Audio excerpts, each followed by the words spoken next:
Hello and welcome आप सभी का आपके अपने YouTube channel M cash teaching point में। बात करेंगे छत्तीसगढ़ वीडियो से डीएड मामले के परपेच में। जानेंगे 17 फरवरी को जो कोर्ट आप कंटेम्प्ट पर सुनवाई हुई उसका विस्तृत आदेश जारी हो चुका है। काउंसलिंग शेड्यूल, रिक्त पदों को लेकर के क्या निष्कर्ष है, काउंसलिंग चयन नियुक्ति प्रोसेस को लेकर के क्या आदेश जारी किया गया है, क्या जवाब मांगा गया है, विस्तृत जानकारी जो ऑर्डर के माध्यम से स्पष्ट हो रही है आपको इंगित कराएंगे।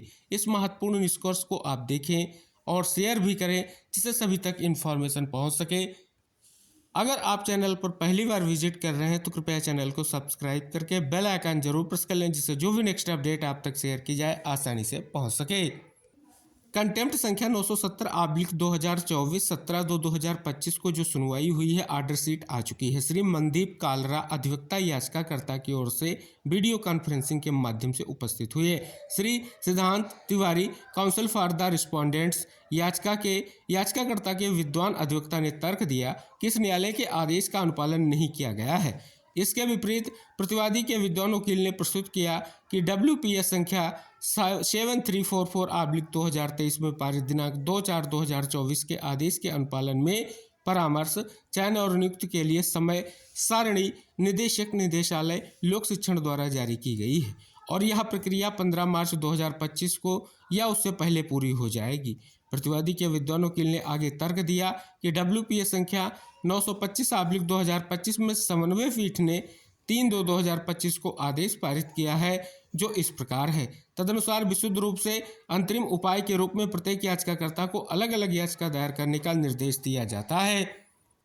काउंसलिंग कार्रवाई में भाग लेने के लिए अपनी डीएड डिग्री पर विचार करने के लिए आवेदन करें। आवेदन के साथ प्रत्येक याचिकाकर्ता द्वारा राज्य और व्यापम के समक्ष विधिवत प्रमाणित डीएड डिग्री की प्रति संलग्न की जाएगी और बदले में राज्य और व्यापम उस पर विचार करेंगे और याचिकाकर्ताओं को उनकी डीएड डिग्री के आधार पर काउंसलिंग कार्रवाई में भाग लेने की अनुमति देंगे जिसे 10 फरवरी 2025 से शुरू किया जाना है। यह स्पष्ट किया जाता है कि इस न्यायालय ने मामले के गुण दोष पर कोई राय नहीं दी है और यह याचिकाकर्ताओं को उनके डीएड डिग्री का उल्लेख करने के लिए आवेदन दाखिल करने के लिए दी गई अंतिम सुरक्षा है तथा उन्हें उनकी आगे की पात्रता के अनुसार काउंसलिंग के लिए बुलाया जाएगा। प्रतिवादियों को यह भी निर्देश दिया जाता है कि इस न्यायालय की पूर्व अनुमति के बिना आगामी काउंसलिंग प्रक्रिया में कोई अंतिम आदेश पारित न करें।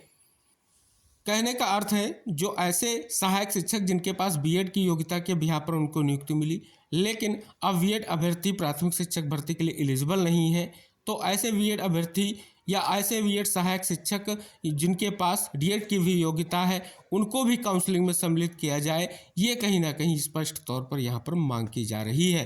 तो स्पष्ट रूप से यहाँ पर आप देख रहे हैं एक विशेष निष्कर्ष देखने को मिल रहा है। साथ ही अगर बात कर ले आगे के आदेश में इंगित कराया गया है कि प्रतिवादी के विद्वान अधिवक्ता को निर्देश दिया जाता है कि उस न्यायालय के द्वारा पारित आदेश का 15 मार्च 2025 तक अनुपालन करें तथा इस संबंध में काउंसलिंग चयन नियुक्ति में क्या प्रगति हुई है इसकी जानकारी दस्तावेजों एवं शपथ पत्र के साथ दाखिल करें।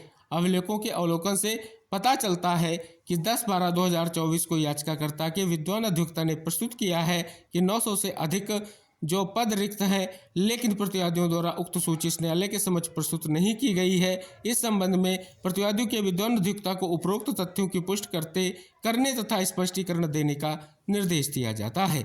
अगली सुनवाई की तारीख यानी 14/1/2025 तक जवाब और हलफनामे के साथ प्रस्तुत करने के लिए कहा गया है लेकिन प्रतिवादियों ने इस न्यायालय द्वारा पारित आदेश का अनुपालन नहीं किया, इसलिए प्रतिवादी को उपरोक्त तथ्यों को सत्यापित करने और अगली सुनवाई की तारीख तक जवाब हलफनामे के साथ स्पष्टीकरण देने का निर्देश दिया जाता है। इस मामले में 4 मार्च 2025 को सूचीबद्ध करें।